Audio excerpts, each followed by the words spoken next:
Hi viewers, ಎಲ್ಲರೂ ಹೇಗಿದ್ದೀರಾ? ಬನ್ನಿ ಇವತ್ತಿನ ಲಾಗನ್ನು ಸ್ಟಾರ್ಟ್ ಮಾಡೋಣ. ಇವತ್ತಿನ ಲಾಗ್ ಅಂದರೆ ನಾನು ನಾರ್ಮಲಾಗಿ ಯಾವಾಗಲೂ ಏನು ಕೆಲಸ ಮಾಡ್ತಿದ್ದೆ ಅದನ್ನೆಲ್ಲ ಹೇಳ್ತಿದ್ದೆ. ಆದರೆ ಇವತ್ತೇನೆಂದರೆ ನಾನು ಏನಕ್ಕೆ ಯೂಟ್ಯೂಬ್ ಸ್ಟಾರ್ಟ್ ಮಾಡಿದೆ, ಯಾಕೋಸ್ಕರ ಮಾಡಿದೆ ಅಂತಂದು ಹೇಳ್ಬಿಟ್ಟು ಹಾಗೆ ಒಂದು ಮಾತಾಡ್ಕೊತಾನೆ ಈ ವಿಡಿಯೋ ನೋಡೋಣ. ನಾನು ಯೂಟ್ಯೂಬ್ ಸ್ಟಾರ್ಟ್ ಮಾಡೋದಕ್ಕೆ ಕಾರಣ ನನಗೆ ಎಲ್ಲಾದರೂ ಹೊರಗಡೆ ಹೋಗ್ಬಿಟ್ಟು ಕೆಲಸ ಮಾಡಬೇಕು ಅನ್ನೋದೊಂದು ಆಸೆ ಇತ್ತು. ಹಾಗೆ ಏನಾದರೂ ಒಂದು ಮನೆಯಲ್ಲಿ ಅಡುಗೆ ಮನೆ ಕೆಲಸ ಮಕ್ಕಳು ಅಂತಂದು ಹೇಳ್ಬಿಟ್ಟು ಇದೇ ಆಗ್ತಾಯಿತ್ತು. ಹಾಗೆ ಎಲ್ಲ ಕೆಲಸ ಮುಗಿಸ್ಕೊಂಡು ಒಂದು 12 ಗಂಟೆಗೆಲ್ಲ ಕೆಲಸ ಆಗೋದು. ಸ್ವಲ್ಪ ಹೊತ್ತಾಗೆ ರೆಸ್ಟ್ ಮಾಡೋದು, ಮೊಬೈಲ್ ನೋಡ್ಕೊತ ಹಾಗೇ ಮಲ್ಕೊಳ್ಳೋದು, ಇದೇ ಆಗ್ತಾಯಿತ್ತು ನನಗೆ. ನಾನು ಯೂಟ್ಯೂಬ್ ಸ್ಟಾರ್ಟ್ ಮಾಡಬೇಕು ಅಂದ್ಕೊಂಡಿರೋದು ಒಂದು 2020ರಲ್ಲೇ ಸ್ಟಾರ್ಟ್ ಮಾಡಬೇಕು ಅಂದ್ಕೊಂಡಿದ್ದು. ಆವಾಗ ಆಗಲಿಲ್ಲ ಮಾಡೋಕ್ಕೆ. ಹಾಗೆ ಮತ್ತು ಇಷ್ಟು ಗ್ಯಾಪಲ್ಲಿ ನನಗೆ 2 ಗಂಡು ಮಕ್ಕಳು. ಅದಾಯಿತು. ಇವಾಗ ಸ್ವಲ್ಪ ಮಕ್ಕಳು ದೊಡ್ಡವಾದವು, ಏನಾದರೂ ಕೆಲ್ಸಕ್ಕೆ ಹೋಗೋಣ ಅಂತ ಅಂದ್ಕೊಂಡೆ. ಹೊರಗಡೆ ಅತ್ತೆ ಮಾವ ಮಕ್ಕಳು ಸಣ್ಣ ಮಕ್ಕಳು ಇರೋದ್ರಿಂದ ಅತ್ತೆ ಮಾವನಿಗೂ ಕೂಡ ವಯಸ್ಸಾಯಿತು. ಈಗ ಚಿಕ್ಕ ಮಕ್ಕಳು ಕೂಡ ಅವ್ರಿಗೆಲ್ಲ ಬಿಟ್ಬಿಟ್ಟು ಕೆಲ್ಸಕ್ಕೆ ಹೋಗೋಕ್ಕೂ ಆಗಲಿಲ್ಲ. ಹಾಗಾಗಿ ನನಗೆ ಮನೆಯಲ್ಲೇ ಏನಾದರೂ ಕೆಲಸ ಮಾಡೋಣ ಅಂದ್ಕೊಂಡು ನಾನು ಟೆರಕೋಟಾ ಜ್ಯುವೆಲರಿ ಮಾಡೋದನ್ನು ಆನ್ಲೈನಲ್ಲಿ ಕಲಿತೆ. ಅದನ್ನಾದರೂ ಕೂತ್ಕೊಂಡು ಇವಾಗ ಯೂಟ್ಯೂಬಲ್ಲೆಲ್ಲ ತೋರಿಸ್ತಾರಲ್ಲ ಮನೆಯಲ್ಲೇ ಬಿಸ್ನೆಸ್ ಮಾಡೋದು ಅಂದ್ಕೊಂಡು ನಾನು ಹಾಗೆ ಏನೋ ಮನೆಯಲ್ಲಿ ಇದನ್ನು ಹಾಗೆ ಫ್ರೀ ಇರೋ ಟೈಮಲ್ಲಿ ಮಾಡ್ಬೋದಲ್ಲ, ಏನಕ್ಕೆ ಇದೇನು ಶಾಪಲ್ಲಿ ಏನು ಬೇಕಾಗಲ್ಲ ಅಂತ ಅಂದ್ಕೊಂಡು ಅದಕ್ಕೂ ಸೇರಿಕೊಂಡೆ. ಸೇರಿಕೊಂಡು ಅದನ್ನೊಂದು 1 ತಿಂಗಳೇನೋ ಕೋರ್ಸ್ ಮಾಡ್ಕೊಂಬಿಟ್ಟು ಕಲ್ತ್ಕೊಂಡೆ. ಅದು ಏನು ಚೆನ್ನಾಗಿ ಕಲ್ತ್ಕೊಂಡೆ, ಪರವಾಗಿಲ್ಲ. ಅದನ್ನು ಮಾಡಿದೆ. ಅದನ್ನು ಮಾಡಿದ್ಮೇಲೆ ಏನಾಯಿತು ಅಂದರೆ ಅದಂತೂ ತುಂಬಾ ಕಷ್ಟ. ನೋಡೋಕ್ಕೆ ಈಸಿ ಇದೆ, ಆದರೆ ಮಾಡೋದೇನೋ ಈಸಿ. ಅದನ್ನೆಲ್ಲ ಟೆರಕೋಟಾ ಜ್ಯುವೆಲರಿದ, ಆದರೆ ಅದು ಕಲರಿಂಗ್ ಹಾಕೋದೆಲ್ಲ ತುಂಬಾ ಕಷ್ಟ ಅಂದರೆ ಎಷ್ಟು ಕಷ್ಟ ಅಂದರೆ ಅದು ಪೇಂಟ್ ಹಾಕೋಕ್ಕೆಲ್ಲ ಕೂತ್ಕೊಂಡ್ಬಿಟ್ರೆ ನನಗೆ ಸಖತ್ತು ಬೆನ್ನೋವು ಬರೋದು. ಎಷ್ಟು ಬೆನ್ನೋದು, ಒಂದೊಂದು ಕೋಟಿಂಗೆಲ್ಲ ಹಾಕೋಂಗಿರಲ್ಲ, ತುಂಬ ಕೋಟ್ ಹಾಕೋ ಥರ ಇತ್ತು ಕಲರ್ದೆಲ್ಲ. ಏನೋ ಹೋಗಲಿ, ಕಲ್ತ್ಬಿಟ್ಟಿದ್ದೀನಲ್ಲ, ಏನಾದರೂ ಮಾಡಲೇಬೇಕಲ್ಲ ಅಂತಂದು ಹೇಳ್ಬಿಟ್ಟು ಅದನ್ನು ಸಹ ಮಾಡಿದೆ. ಮಾಡೋದೇನೋ ಮಾಡಿಬಿಟ್ಟೆ. ಸೇಲ್ ಹೆಂಗೆ ಮಾಡೋದು, ಕೆಲವ್ರಿಗೆ ಅವ್ರಿಗೆ ಇವ್ರಿಗೆಲ್ಲ ಸ್ವಲ್ಪ ಫ್ರೆಂಡ್ಗಳಿಗೆಲ್ಲ ಎಲ್ಲೆಲ್ಲೋ ಕೇಳಿದೆ. ಯಾರು ಕೂಡ ನೋಡ್ತಾರೆ, ಚೆನ್ನಾಗಿದೆ ಅಂತ ಹೇಳ್ತಾರೆ. ಒಬ್ಬರು ಕೂಡ ತೊಗೊಳಕ್ಕೆ ಮುಂದೆ ಬರಲಿಲ್ಲ. ಆಮೇಲೆ ಹಾಗೆ ಹೀಗೆ ಅಂತೇಳಿ ನಾನು ಕೂಡ ಒಂದಿಷ್ಟು ಸೇಲ್ ಮಾಡೋಣ ಅಂದ್ಕೊಂಡು ಏನು ಮಾಡಿದೆ, ಸ್ವಲ್ಪ ತುಂಬ ಜಾಸ್ತಿ, ಸ್ವಲ್ಪ 1, 2, 3 ಹಿಡ್ಕೊಂಡು ಸೇಲ್ ಆಗೋಲ್ಲ, ಜಾಸ್ತಿ ಮಾಡೋದು ಒಂದು 20 ಡಿಸೈನ್ಗಳು, ಸರಗಳು, ಓಲೆಗಳೆಲ್ಲ ಮಾಡಿದೆ. ಮಾಡಿಬಿಟ್ಟು ನಾನು ಎಲ್ಲಿ ಕೇಳೋಕ್ಕೆ ಹೋಗ್ಲಿ ಅಂದ್ಕೊಂಡು ಮೊದಲು ಸ್ಟಾರ್ಟಿಂಗಲ್ಲಿ ನನ್ನ ಮಗ ಸ್ಕೂಲಿಂದೆಲ್ಲ ಆ ಟೀಚರ್ಸ್ ಹತ್ರ ಎಲ್ಲ ತೊಗೊಂಡೋದೆ. ಅವ್ರಿಗೆ ಪಾಪ ತೋರಿಸಿದೆ, ಅವ್ರಿಗೂ ಇಷ್ಟ ಆಯಿತು. ಏನು ಮಾಡೋದು, ಅವರೊಂದು 2 ತೊಗೊಂಡ್ರು, 2 ಟೀಚರ್ಸ್ ತಗೊಂಡ್ರು. ನಾನು ಕೊಟ್ಟಿದ್ದೇನು ಜಾಸ್ತಿ ಏನು ಕೊಟ್ಟಿಲ್ಲ, ಒಂದು 200 ರೂಪಾಯಿಗೆ ಒಂದೊಂದು ಅಂತಂದು ಹೇಳ್ಬಿಟ್ಟು ಸ್ಟಾರ್ಟಿಂಗಲ್ಲಿ ಅಂತೇಳಿ ಕಮ್ಮಿ ಕೊಟ್ಟೆ. ಆಮೇಲೆ ಅವರು ತೊಗೊಂಡ್ರು ಪಾಪ ನನ್ನ ಹತ್ರ. ಅದಾಯಿತು. ಇನ್ನೊಂದು 2 ಕೂಡ ಹಾಗೆ ಫ್ರೀಯಾಗಿ ಕೊಟ್ಟೆ. ಸ್ವಲ್ಪ ನೋಡೋಣ ಯಾವ ಥರ ಯೂಸ್ ಮಾಡಿ ಒಬ್ರಿಂದೊಬ್ರಿಗೆ ಏನಾದರೂ ಗೊತ್ತಾಗುತ್ತೇನೋ ಅಂತಂದೇಳಿ ಅಲ್ಲಿ ಕೊಟ್ಟರು. ಅವರು ಕೂಡ ತಗೊಂಡ್ರು ಪಾಪ. ಇನ್ನೊಬ್ಬರಿಂದೇನೆ ನನಗೊಂದು ಕಂಪ್ಲೇಂಟ್ ಬಂದುಬಿಡ್ತು, ಇದು ದಾರ ಕಿತ್ತೋಯ್ತು, ಸ್ವಲ್ಪ ಕಲರ್ ಶೇಡ್ ಆಗಿದೆ, ಕಲರ್ ಹೋಯ್ತು ಅಂತ ಹೇಳಿಬಿಟ್ರು. ನನಗೇನಾಯಿತು, ನನಗೆ ಒಂಥರ ಸಮಾಧಾನನೇ ಆಗಲಿಲ್ಲ. ಏಕೆಂದರೆ 200 ರೂಪಾಯಿ ಇಸ್ಕೊಂಡೆ, ಕೊಟ್ಬಿಟ್ಟೆ. ನನಗೆ ಅದು ಏನಾಗುತ್ತೆ, ಸ್ವಲ್ಪ ನಾವು ಸ್ಕಿನ್ನಿಗೆಲ್ಲ ಟಚ್ ಆದರೆ ಅದು ಕಲರು ಹೋಗುತ್ತೆ, ಅದಿರಲ್ಲ. ಅದು ಏನಿದ್ರು ನಮ್ಮ ಬಟ್ಟೆ ಮೇಲಿರೋದು ಅಷ್ಟೇ ಮಾತ್ರ ಕಲರ್ ಆಗಿರುತ್ತೆ. ಆಮೇಲೆ ನನಗೆ ಪಾಪ ಅವರೇನು ಅಷ್ಟೊಂದು ಅಂದಿಲ್ಲ, ಆ ಥರ ಹೇಳಿದ್ರು ಅಷ್ಟೇ ಪಾಪ. ನನಗೆ ಒಂಥರ ಅನಿಸ್ಬಿಡ್ತು, ನಾನು ದುಡ್ಡು ಇಸ್ಕೊಂಡು ಈ ಥರ ಏನಾರು ಹೇಳ್ಬಿಟ್ರೆ ಏನು ಮಾಡೋದು. ನನಗೆ ಒಂಥರ, ಇವಾಗ ಅಂಗಡಿಗಳಲ್ಲಿ ಶಾಪಲ್ಲಾದರೂ ತೊಗೊಂಡ್ಬಿಟ್ಟು ಸುಮ್ಮನಾಗ್ತಾರೆ, ಕಲರ್ ಹೋದರೂ ಎಲ್ಲ 3-4 ಸರಿ ಯೂಸ್ ಮಾಡಿ ಸುಮ್ಮನಾಗ್ಬಿಡ್ತಾರೆ. ಈಗ ನಾವೇ ನೇರವಾಗಿ ತಗೊಂಡು ಕೊಡೋದ್ರಿಂದ ಹೇಳ್ತಾರೆ, ಅದು ಹೀಗಾಯಿತು ಹಾಗಾಯಿತು ಅಂತ ಹೇಳ್ತಾರೆ. ನನಗೆ ಕೊಟ್ಟಿರೋದೊಂದು 200 ರೂಪಾಯಿ 300 ರೂಪಾಯಿಗೆಲ್ಲ ನನಗೊಂಥರ ಮನಸ್ಸು ತಡಿಲಿಲ್ಲ. ಪಾಪ ಅವ್ರೇನು ಹೇಳಿ ಜೋರು ಮಾಡಿ ಏನು ಕೇಳಲಿಲ್ಲ, ಆದರೆ ಈ ಥರ ಹೋಯ್ತು, ಸ್ವಲ್ಪ ಸರಿ ಮಾಡಿಕೊಡ್ರಿ ಅಂತ ಹೇಳಿದ್ರು. ಅಷ್ಟು ಬಿಟ್ಟರೆ ಪಾಪ ಅವರು ತೊಗೊಂಡಿರೋರು ಒಳ್ಳೆಯವರು, ಆದರೆ ನನ್ನ ಮನಸ್ಸಿಗೆ ಅದು ಸರಿ ಅನ್ನಿಸ್ಲಿಲ್ಲ. 1-2 ಸರಿ ಹಾಕ್ಕೊಂಡು ಈ ಥರ ಆಗಿಬಿಡ್ತಲ್ಲ. ನಾನು ಅಷ್ಟೊಂದು ಕಷ್ಟಪಟ್ಬಿಟ್ಟು 12 ಗಂಟೆ 12:30 ತನಕ ನೈಟೆಲ್ಲ ಕಲರ್ ಮಾಡ್ತಾಯಿದ್ದೆ. ನಾನು ಅದಕ್ಕೆ ಅಷ್ಟು ಕಷ್ಟಪಟ್ಟು ಮಾಡಿ ಕೊಟ್ಟರೆ ಈ ಥರ ಎಲ್ಲ ಆಯ್ತಲ್ಲ. ನನಗೆ ಆ ಥರ ಇದ್ಮೇಲೆ ಎಲ್ಲರ ಹತ್ರನೂ ಒಂದೊಂದು ಮಾತಾಡಿಸ್ಕೊಬೇಕಾಗುತ್ತೆ, ಬೈಸ್ಕೊಬೇಕಾಗುತ್ತೆ, ಬೇಡ ಅಂತಂದು ಅದನ್ನು ಅಲ್ಲಿಗೆ ಸ್ಟಾಪ್ ಮಾಡಿಬಿಟ್ಟೆ. ಅದನ್ನು ಬೇರೆ ಥರನೂ ಮಾಡ್ಬೋದು. ನಾವೇನೋ ತುಂಬ ಜಾಸ್ತಿ ಅಂದರೆ ಜಾಸ್ತಿ ಮಾಡಿಬಿಟ್ಟು ಸ್ಟಾಲ್ಗಳಲ್ಲಿ ಹಾಕೊಬೋದು. ನನ್ನ ಫ್ರೆಂಡ್ ಕೂಡ ಹೇಳಿದ್ರು, ನೀನು ಜಾಸ್ತಿ ಮಾಡು, ನಾನು ಬರ್ತೀನಿ ಜೊತೆಗೆ ಹೆಲ್ಪ್ ಮಾಡ್ತೀನಿ, ಇಲ್ಲಾಂದರೆ ಸ್ಟಾಲ್ ಹಾಕೊಳ್ಳೋಣ ಅಂತಂತ ಹೇಳಿದರು. ಆದರೆ ಅಷ್ಟೊಂದು ಇದಿಷ್ಟು ನನಗೆ ಟೈಮು ಸಹ ಇರಲಿಲ್ಲ. ಏನೋ ಸ್ವಲ್ಪ ಮಾಡ್ಕೊಂಡು ಫ್ರೀ ಇರೋ ಟೈಮಲ್ಲಿ ಮಾಡ್ಕೊತಾ ಇದ್ದೆ. ಹಂಗಾಗಿ ಬೇಡ, ಇದು ಮಾಡ್ಕೊಬೋದು ಅನ್ನೋದಕ್ಕಿಂತ ಅದು ಏನಾದ್ರು ಕಂಪ್ಲೇಂಟ್ ಹೇಳ್ತಾರಲ್ಲ ಒಂದು ಇದಕ್ಕೋಸ್ಕರ ಬೇಡ ಅಂತೇಳ್ಬಿಟ್ಟು ಬಿಟ್ಬಿಟ್ಟೆ. ಕೊನೆಗೆ ನಾನು ಟೈಲರಿಂಗು ಕೂಡ ಕಲ್ತಿದ್ದೆ. ಅಂದರೆ ಮೊದಲೇ ನಾನು SLC ಮುಗಿದ್ಮೇಲೆ ಕಲ್ತಿದ್ದೆ ಟೈಲರಿಂಗು. ಅದು ಬ್ಲೌಸು ಕೂಡ ಹೊಲಿಯೋಕ್ಕೆ ಬರ್ತಿತ್ತು. ನಾನು ಅದನ್ನು ಸಹ ಹೊಲ್ದ್ರೆ ಅವ್ರು ಅದು ಇದಾಗಿದೆ, ಇಲ್ಲಿ ಹಂಗಿದೆ, ಅಲ್ಲಿ ಹಿಂಗಿದೆ, ಯಾವುದೇ ಆಗಲಿ ನಮಗೆ ಅಂತಲ್ಲ ಎಲ್ಲರಿಗೂ ಅಷ್ಟೇ ಸ್ವಲ್ಪ ಅದಾಗಿದೆ ಅಂತ ಹೇಳಿದ್ರು. ಅದನ್ನು ಕೂಡ ಕಲಿಯೋಕ್ಕೆ ಹೋದೆ. ಕಲಿಯೋಣ ಅದಾದರೂ ಹೊಲಿಯೋಣ ಅಂತ ಅಷ್ಟರೊಳಗಡೆ ನಾವು ಮನೆ ಕಟ್ಟೋಕ್ಕೆ ಸ್ಟಾರ್ಟ್ ಆಯಿತು. ಈ ಮನೆ ಕಟ್ಟೋ ಟೈಮಲ್ಲಿ ನಾನೆಲ್ಲಿ ಕಲ್ತ್ಬಿಟ್ಟು ಬಟ್ಟೆನೆಲ್ಲ ಸ್ಟಿಚ್ ಮಾಡೋಕ್ಕೆ ಹೋಗಲಿ, ಹಂಗಾಗಿ ಅದು ಕೂಡ ಅಲ್ಲಿಗೆ ನಿಲ್ತು. ಅಂದರೆ ನಾನೇ ಸ್ಟಿಚ್ ಮಾಡ್ಕೊತೀನಿ, ಬೇರೆ ಯಾರಿಗೂ ಮಾಡಿಕೊಡಲ್ಲ. ಅದಾದ ತಕ್ಷಣ ಮತ್ತು ನೆಕ್ಸ್ಟು ಮನೆ ಕಟ್ಟೋದಾಯಿತು, ಮನೆಯದೆಲ್ಲ ಮುಗೀತು, ಎಲ್ಲ ಆರಾಮಾಯಿತು. ಮತ್ತು ಏನು ಮಾಡಲಿ ಅಂದ್ಕೊಂಡು ನನ್ನ ಫ್ರೆಂಡು ಅಲ್ಲಿ ಬ್ಯೂಟಿಷಿಯನ್ ಕೋರ್ಸು ಟ್ರೈನಿಂಗ್ ಕೊಡ್ತಾಯಿದ್ರು. ಬಾ ಹೋಗೋಣ ಕಲಿಯೋಕ್ಕೆ ಅಂತ ಹೇಳ್ತಾಯಿದ್ರು. ಇಲ್ಲೇ ನಮ್ಮ ಮನೆ ಹತ್ರ ಇರೋದ್ರಿಂದ ಹೋದ್ವಿ. ಅಲ್ಲಿ ಒಂದು 3 ತಿಂಗಳು ಕೋರ್ಸಲ್ಲಿ ಕಂಪ್ಲೀಟ್ ಮಾಡಿದೆ.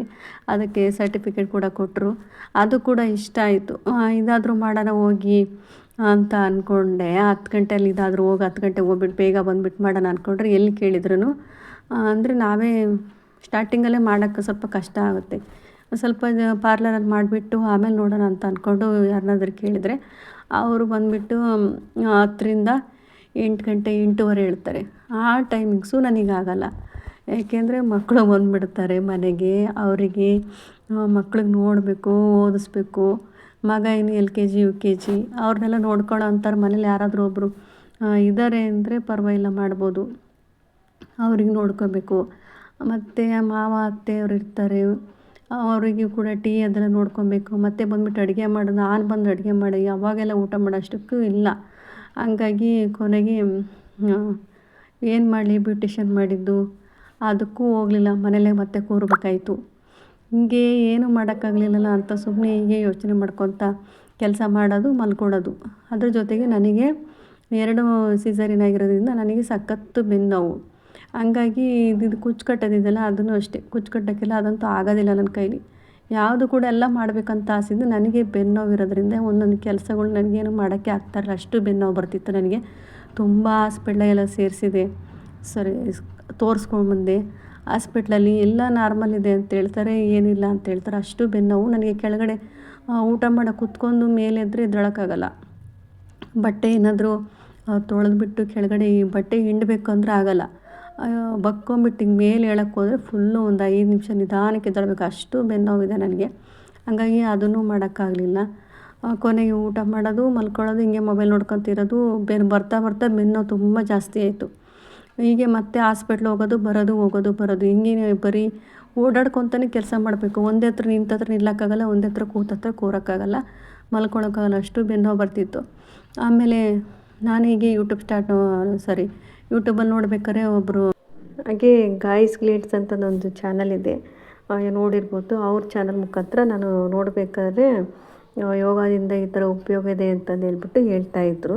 ಅದಕ್ಕೆ ನಾನು ನೋಡೋಣ ಒಂದು ಟೈಮ್ ಇದನ್ನು ಯಾಕೆ ಟ್ರೈ ಮಾಡಬಾರ್ದು ಅಂತ ಅಂದ್ಕೊಂಡೆ. ಯಾಕೆಂದರೆ ನಾನು ಸುಮಾರು ಹಾಸ್ಪಿಟ್ಲ್ಗಳಿಗೆ ಹೋಗಿದ್ದೀನಿ. ಎಲ್ಲ ಕಡೆ ಏನಿಲ್ಲ ಅಂದರೂ 4-5 ದೊಡ್ಡ ಹಾಸ್ಪಿಟ್ಲ್ ಕೂಡ ಹೋಗಿದ್ದೀನಿ. ಒಂದು ಹಾಸ್ಪಿಟ್ಲಲ್ಲಿ ಹೇಳಿದರು, ನಿಮಗೆ ಇದೇ ಥರ ಬೆನ್ನು ನೋವು ಬಂದರೆ ಆಪ್ರೇಷನ್ ಮಾಡೋ ಥರನೂ ಆಗ್ಬೋದು, ಕೆಲವರಿಗೆ ಆಪ್ರೇಷನ್ ಮಾಡಿದ್ವಿ ಸರಿಯಾಗಿಬಿಟ್ಟಿದೆ ಅಂತ ಹೇಳಿಬಿಟ್ರು. ನನಗೆ ಅಷ್ಟರಲ್ಲಿ ಆಗಲೇ ಫೀಸ್ ಹೋಗ್ಬಿಡ್ತು. ಆಪ್ರೇಷನ್ ಅನ್ನೋಷ್ಟು ಇದಾಗ್ಬಿಡ್ತು. ಆಪ್ರೇಷನ್ ಅಂದ್ರೇ ಭಯ ಆಗಿಬಿಡುತ್ತೆ. ಏನಾಗ್ಬಿಡ್ತಿತ್ತೋ ಮುಂದೆ ಹೆಂಗೋ ಅನ್ನಿಸ್ಬಿಡ್ತು. ಕೊನೆಗೆ ಅಲ್ಲಿ ಆ ಡಾಕ್ಟ್ರ್ ಹತ್ರ ಹೋಗಲೇ ಇಲ್ಲ ನಾನು. ಆಮೇಲೆ ಮತ್ತೆ ಬೇರೆ ಕಡೆ ಡಾಕ್ಟ್ರ್ ಹತ್ರ ಹೋಗಿ ಅಲ್ಲೆಲ್ಲ ಸ್ವಲ್ಪ ಏನೋ ಕರೆಂಟಿನ ಥರದ್ದೆಲ್ಲ ಸ್ವಲ್ಪ ಶಾಖ ಕೊಡ್ತಾರೆ, ಅದನ್ನೆಲ್ಲ ಕೊಡಿಸ್ಕೊಂಬಂದೆ. ಅದು ಆರಾಮಾಯಿತು. ಕೊನೆಗೆ ಆಯುರ್ವೇದಿಕ್ಕು ಡಾಕ್ಟ್ರ್ ಹತ್ರ ಹೋದೆ, ಅಲ್ಲೂ ಪರವಾಗಿಲ್ಲ, ಚೆನ್ನಾಗಿ ಆಯಿತು. ಆದರೆ ಸ್ವಲ್ಪ ಅವ್ರು ಹೇಳೋ ಆಹಾರ ಪದ್ಧತಿನೆಲ್ಲ ಮೇಂಟೈನ್ ಮಾಡಬೇಕು. ಆದರೆ ಮತ್ತೆ ಕೂಡ ಬಂತು. ಎಷ್ಟು ಸರಿ ಅಂತ ಹೋಗೋದು ಅಂದ್ಕೊಂಡು. ಹಾಗೆ ನನಗೆ ಇನ್ನೊಂದು ಅಂದರೆ ಒಳ ಜ್ವರ ಅಂತ ಏನಿದೆಯಲ್ಲ ಅದು ಸ್ವಲ್ಪ ಬರ್ತಾಯಿತ್ತು. ಆವಾಗ ಅದು ಸ್ಟಾರ್ಟಾಗಿ ನನಗೆ 4 ವರ್ಷ ಆಯಿತು. ನನ್ನ ಮಗ ಪ್ರೆಗ್ನೆಂಟ್ ಇದ್ದಾಗ ಇಂಜೆಕ್ಷನ್ನು ತೊಗೊಂಡಿದ್ದೆ, TT ಇಂಜೆಕ್ಷನ್ ಏನು ಕೊಡ್ತಾರೆ, ಆವಾಗ ಸ್ಟಾರ್ಟಾಗಿದ್ದು ಚಳಿ ಜ್ವರ. ಇದಿಷ್ಟು ಆವಾಗಾದ್ರೂ ಅದು ಕಡಿಮೆನೇ ಆಗಿಲ್ಲ ನನಗೆ. ಆವಾಗವಾಗ ಸ್ವಲ್ಪ ನೀರಲ್ಲೆಲ್ಲ ಬಟ್ಟೆ ಎಲ್ಲ ತೊಳೆದ್ರೆ ಸಾಕು, ನೀರಲ್ಲೇ ಸ್ವಲ್ಪ ಜಾಸ್ತಿ ಸಾಕು, ಮತ್ತೆ ಆಗಲೇ ಚಳಿ ಜ್ವರ ಥರ ಬಂದುಬಿಡುತ್ತೆ. ಹಂಗಾಗಿ ಆ ಥರದ್ದು ಬೇರೆ ಒಂದಿತ್ತು ಸಮಸ್ಯೆ. ಏನು ಮಾಡೋದು, ಎಲ್ಲದಕ್ಕೂ ಹಾಸ್ಪಿಟ್ಲಿಗೆ ಹೋಗಿ ಸಾಕು. ಕೊನೆಗೆ ಎಲ್ಲದಕ್ಕೂ ಬಿಟ್ಬಿಟ್ಟು ಎಲ್ಲ ತೋರಿಸ್ಕೊಂಡು ಆಯುರ್ವೇದಕ್ಕೆ ಹೋದರೆ ಅಲ್ಲಿ ಚೆನ್ನಾಗಾಯಿತು, ಎಲ್ಲ ತೊಗೊಂಡೆ. ಮತ್ತು ಅದೇ ಥರ ಬಂದುಬಿಡ್ತು. ಏನು ಮಾಡೋದು ಏನಪ್ಪ ಅಂತಂದರೆ ಬೆನ್ನು ನೋವು ಇತ್ತು ಅಂದರೆ ಎಷ್ಟು ಹಿಂಸೆ ಅಂದರೆ ಆ ಬೆನ್ನು ನೋವಿರೋರು ಅನುಭವಿಸಿರೋರಿಗೆ ಗೊತ್ತಾಗುತ್ತೆ. ಏನಪ್ಪ ಈ ಥರ ಹೇಳ್ತಾರೆ, ಏನಿದೆ ಯಾರಿಗೆ ಇಲ್ದಿರೋ ಬೆನ್ನು ನೋವು ಅನ್ನೋ ಥರ ಅಲ್ಲ, ಅಷ್ಟು ಬೆನ್ನು ನೋವು ಅನುಭವಿಸಿರೋರಿಗೆ ಗೊತ್ತಾಗುತ್ತೆ. ಕೊನೆಗೆ ಹೀಗೆ ಯೂಟ್ಯೂಬ್ ಗಾಯ್ಸ್ ಗ್ಲಿಟ್ಸ್ ಅಂತ ನೋಡ್ತಾ ಇರಬೇಕಾದ್ರೆ ಅಲ್ಲಿ ಯೋಗ ತರಬೇತಿ ಕೊಡೋದು, ಅವರೆಲ್ಲ ಸ್ಟೇಜ್ ಮೇಲೆ ಹೇಳ್ತಾಯಿದ್ರು ಈ ಥರ ನಮಗೆಲ್ಲ ಅವರು ಚೆನ್ನಾಗಾಗಿದೆ ಇವರು ಚೆನ್ನಾಗಿದೆ ಅಂತೆಲ್ಲ ಹೇಳ್ತಾಯಿದ್ರು. ನಾನು ನೋಡೋಣ ಅಷ್ಟೊಂದು ಹಾಸ್ಪಿಟ್ಲಿಗೆ ದುಡ್ಡೆಲ್ಲ ಅಷ್ಟಕ್ಕಲ್ಲಿ ಸುರಿದಿದ್ದೀನಿ, ಎಲ್ಲೆಲ್ಲ ತೋರಿಸ್ತೀನಿ, ಇದನ್ನೊಂದು ಸರಿ ಟ್ರೈ ಮಾಡಿ ನೋಡೋಣ ಅಂತ ಹೇಳ್ಬಿಟ್ಟು ಅಲ್ಲಿಗೆ ಜಾಯಿನ್ ಆದೆ ನಾನು. ಆನ್ಲೈನಲ್ಲಿ ಮೊಬೈಲಲ್ಲಿ ಆನ್ಲೈನ್ ಕ್ಲಾಸ್ ಜಾಯಿನ್ ಆದೆ. ಅವರು ಚೆನ್ನಾಗಿ ಹೇಳ್ಕೊಡ್ತಾರೆ, ನೋಡೋಣ ಯಾವ ಥರ ಹೇಳ್ಕೊಡ್ತಾರೆ, ಹಂಗೆ ಹಿಂಗೆ ಒಬ್ಬೊಬ್ರು ನೋಡ್ತಾರೋ ಇಲ್ಲೋ ಗಮನಿಸ್ತಾರೋ ಇಲ್ಲೋ ಅಂತ ಅಂದ್ಕೊಂಡೆ. ಅವರು ಚೆನ್ನಾಗಿ ಮಾಡಿಕೊಟ್ರು. ಅವ್ರಿಗೇನೆಂದರೆ ಫಸ್ಟ್ ನಮ್ಗೆ ಏನೇನು ಕಾಯಿಲೆ ಇದೆ, ಯಾವುದೇ ಸಮಸ್ಯೆ ಇದೆ ಅಂತ ಫಸ್ಟ್ ನಾವು ಅವ್ರ ಹತ್ರ ಹೇಳ್ಕೊಬೇಕು. ನಾನು ಹೇಳ್ಕೊಂಡಿದ್ದು ಎರಡೇ, ಒಂದು ಬೆನ್ನು ನೋವು, ಒಂದು ನನಗೆ ಆವಾಗ ಜ್ವರ ಬರುತ್ತೆ ಅಂತ ಹೇಳ್ಕೊಂಡೆ. ಅದನ್ನು ಕೂಡ ಹೇಳ್ಕೊಂಡ್ಮೇಲೆ ಅವರು ಚೆನ್ನಾಗಿ ಯೋಗ ಹೇಳ್ಕೊಟ್ಟಕ್ಕೆ ಸ್ಟಾರ್ಟ್ ಮಾಡಿದ್ರು. ಒಬ್ಬೊಬ್ರು ನೋಡ್ತಾರೆ ಯಾರೇ ಯಾವ್ಯಾವ ಥರ ಮಾಡ್ತಾರೆ ಸ್ಟೆಪ್, ಅವರು ಒಬ್ಬೊಬ್ರಿಗೆ ಹೆಸ್ರು ಹೇಳ್ಬಿಟ್ಟು ಹೇಳ್ತಾರೆ, ನೀವು ಇದು ಸರಿ ಮಾಡ್ತಾಯಿಲ್ಲ, ಇದು ತಪ್ಪು ಮಾಡ್ತಾಯಿದ್ದೀರಾ, ಆಮೇಲೆ ನೀವು ಈ ಥರ ಥೈರಾಯ್ಡು ಮತ್ತು BP ಶುಗರು ಬ್ಯಾಕ್ ಪೇನರು ಈ ಥರದವರೇ ಅವ್ರ ಹತ್ರ ಜಾಸ್ತಿ ಇರೋದು. ಸುಮಾರು ಜನ ಜಾಸ್ತಿ ಥೈರಾಯ್ಡು ಮತ್ತು BP ಶುಗರ್ ಅವರೇ ಬ್ಯಾಕ್ ಪೇನವರು. ಹಂಗಾಗಿ ಅವರಿಗೆಲ್ಲ ಒಬ್ಬೊಬ್ರಿಗೆ ಈ ಥರ ಮಾಡಿ ಅಂತಂದು ಚೆನ್ನಾಗಿ ಎಕ್ಸ್ಪ್ಲೇನ್ ಮಾಡ್ತಾರೆ. ನನಗಂತೂ ತುಂಬ ಇಷ್ಟ ಆದರು ಆ ಮೇಡಮ್, ಅಷ್ಟು ಚೆನ್ನಾಗಿ ಹೇಳ್ಕೊಟ್ರು. ಕೊನೆಗೆ ಅವ್ರ ಹತ್ರ ಅವ್ರು ಹೇಳಿದ್ದು ಒಂದು 5ರಿಂದ 6 ತಿಂಗಳು ಮಾಡಿ ಚೆನ್ನಾಗಾಗುತ್ತೆ ಅಂತ ಹೇಳಿದರು. ನಾನು ಇದು 5ರಿಂದ 6 ತಿಂಗಳೆಲ್ಲ ಮಾಡೋಕ್ಕಾಗಲಿಲ್ಲ. 2 ತಿಂಗಳು ಮಾಡ್ಕೊಂಬಿಟ್ಟು ನಾನೇ ಮನೆಯಲ್ಲೇ ಮಾಡ್ತಾಯಿದ್ದೀನಿ ಡೈಲಿ ಬೆಳಿಗ್ಗೆ ಎದ್ದುಬಿಟ್ಟು. ಅದು ಮಾಡಿಲ್ಲ ಅಂದರೆ ಮತ್ತೆ ನನಗೆ ಬೆನ್ನು ಸ್ಟಾರ್ಟ್ ಆಗಿಬಿಡ್ತೈತಿ. ಅದನ್ನು ಕಡಿಮೆ ಆದ ತಕ್ಷಣ ಬಿಡೋಂಗಿಲ್ಲ. ನಾವು ಹೇಗೆ ಡೈಲಿ ಊಟ ತಿಂಡಿ ತಿಂತೀವೋ ಅದೇ ಥರನೇ ಅದನ್ನು ಕೂಡ ನಾವು ಒಂದು ರೆಗ್ಯುಲರಾಗಿ ಮಾಡ್ಕೊತ ಹೋಗ್ಬೇಕು. ಒಂದಿನ ಮಿಸ್ ಆದ್ರಲ್ಲಿ ಏನು ಪರವಾಗಿಲ್ಲ, ಮಾಡ್ಕೊತ ಹೋದ್ಮೇಲೆ ನನಗೆ ಬೆನ್ನು ಕೂಡ ಆರಾಮಾಗಿ ಆಯಿತು, ಚೆನ್ನಾಗಾದೆ. ಕೊನೆಗೆ ಎಲ್ಲ ಚೆನ್ನಾಗಾಯಿತು, ಆರಾಮ್ಸೆ ಅನ್ನಿಸ್ತು. ಇನ್ನೇನು ಮಾಡಲಿ ಮತ್ತೆ ಸ್ಟಾರ್ಟು, ಏನು ಮಾಡಲಿ ಅಂತ ನನಗೆ ಅಂದರೆ ಏನು ಮಾಡಲೇಬೇಕು ಅನ್ನೋದು ದುಡ್ಡಿನ ಅವಶ್ಯಕತೆ ಇದೆ ಆ ಥರ ಅಂತ ಏನಿಲ್ಲ. ನನಗೆ ಒಳ್ಳೆ ಬ್ಯುಸಿ ಆಗಿರಬೇಕು, ಏನಾದರೂ ಒಂದು ಕೆಲಸದಲ್ಲಿ ಬ್ಯುಸಿಯಾಗಿರಬೇಕು. ನನ್ನ ತಲೆ ಒಳಗಡೆ ಏನೂ ಯೋಚನೆ ಬರಬಾರ್ದು, ಅದು ಇದು ಅಂತ ಯೋಚನೆ ಬರೋದು, ಅಯ್ಯೋ ನನಗೆ ಬೆನ್ನು ನೋವಾಗಿದೆ, ಅಯ್ಯೋ ನನಗೆ ಜ್ವರ ಬಂದಿದೆ ಅಂತ ಹೇಳೋದು, ಕೆಲಸ ಮಾಡೋದು ಮಲ್ಕೊಳ್ಳೋದು, ಬರೀ ಇದೇ ಆಗೋಯಿತು. ಹಾಗಾಗಿ ನಾನು ಯೂಟ್ಯೂಬ್ ಸ್ಟಾರ್ಟ್ ಮಾಡಿದೆ. ನಾನು ಹೆಂಗಿದ್ರು ಅಡುಗೆ ಮಾಡ್ತೀನಿ, ಮನೆ ಬಿಟ್ಟಂತೂ ಎಲ್ಲೂ ಹೊರಗಡೆ ಇನ್ನೇನು ಹೋಗೋಕ್ಕಾಗಲ್ಲ. ನಾನು ಏನು ಅಡುಗೆ ಮಾಡ್ತೀನೋ ಅದನ್ನು ಕೆಲವರಿಗೆ ಉಪಯೋಗ ಆಗುತ್ತೆ ಅಂದ್ಕೊಂಡು ಯೂಟ್ಯೂಬನ್ನು ಸ್ಟಾರ್ಟ್ ಮಾಡಿದ್ದೀನಿ. ಯಾವುದಾದ್ರೂ ಕೆಲವ್ರಿಗೆ ಒಬ್ಬೊಬ್ರು ಒಂದೊಂದು ಕಡೆ ಒಂದೊಂದು ಥರ ಅಡುಗೆ ಮಾಡ್ತಾರೆ. ಹಾಗಾಗಿ ನಾನು ಕೂಡ ಅದನ್ನೇ ಅಡುಗೆ ಮಾಡೋದು, ಡೈಲಿ ರೂಟೀನ್ ಏನು ಕೆಲಸ ಮಾಡ್ತೀನಿ ಅದನ್ನು ಹಾಕೋಣ ಅಂತ ಹೇಳ್ಬಿಟ್ಟು ಅಂದ್ಕೊಂಡು ನಾನು ಯೂಟ್ಯೂಬನ್ನು ಸ್ಟಾರ್ಟ್ ಮಾಡಿದೆ. ಪರವಾಗಿಲ್ಲ, ಒಂದು ಫಸ್ಟ್ ಸ್ಟಾರ್ಟಿಂಗಲ್ಲಿ ನಾನೊಂದು ಸಮೋಸ ವೀಡಿಯೋ ಹಾಕಿದೆ, ಚೆನ್ನಾಗಾಯಿತು. ನನ್ನ ಫ್ರೆಂಡೆಲ್ಲ ಫೋನ್ ಮಾಡಿ ಹೇಳಿದ್ರು, ಚೆನ್ನಾಗಿ ಮಾಡ್ತಾಯಿದ್ದೀಯ ಮಾಡು ಅಂತ ಹೇಳಿಬಿಟ್ಟು ಸಪೋರ್ಟ್ ಮಾಡಿದರು. ಹಾಗೆ ಎಷ್ಟೋ ಜನ ಸಬ್ಸ್ಕ್ರೈಬ್ ಮಾಡ್ಕೊಂಡು ಕೂಡ ನೋಡ್ತಾಯಿದ್ದಾರೆ, ಎಲ್ರಿಗೂ ಥ್ಯಾಂಕ್ಸ್ ಹೇಳೋಕ್ಕೆ ಇಷ್ಟಪಡ್ತೀನಿ. ಹಾಗೆ ಈ ವಿಡಿಯೋ ಮೂಲಕ ಯಾರ್ಯಾರು ನನ್ನ ಇವತ್ತಿನ ವಿಡಿಯೋ ನೋಡ್ತಾ ಇದ್ದೀರಾ ಪ್ಲೀಸ್ ಸಬ್ಸ್ಕ್ರೈಬ್ ಮಾಡ್ಕೊಂಡು ನೋಡಿ, ಹೊಸೊಬ್ರಿಗೆ ಸಪೋರ್ಟ್ ಮಾಡಿ ಅಂತ ಹೇಳ್ಕೊತಾ ಇದ್ದೀನಿ. ಹಾಗೆ ನನಗೆ ನಿಮಗೆಲ್ಲರಿಗೂ ಡೈಲಿ ಲಾಗು ಹಾಕ್ಬೇಕಾ ಅಥವಾ ಬರೀ ಅಡುಗೆ ಮಾತ್ರ ಹಾಕ್ಬೇಕಾ ಅಂತಂದು ಕಮೆಂಟ್ ಮೂಲಕ ತಿಳಿಸಿ. ಹಾಗೆ ಇವತ್ತಿನ ನನ್ನ ಯೂಟ್ಯೂಬನ್ನು ಯಾಕೆ ಸ್ಟಾರ್ಟ್ ಮಾಡಿದೆ ಅಂತ ವಿಡಿಯೋ ಇಷ್ಟ ಇದ್ದರೆ ಪ್ಲೀಸ್ ಲೈಕ್ ಮಾಡಿ, ಹಾಗೆ ಸಬ್ಸ್ಕ್ರೈಬ್ ಮಾಡ್ಕೊಳ್ಳಿ. Thank you.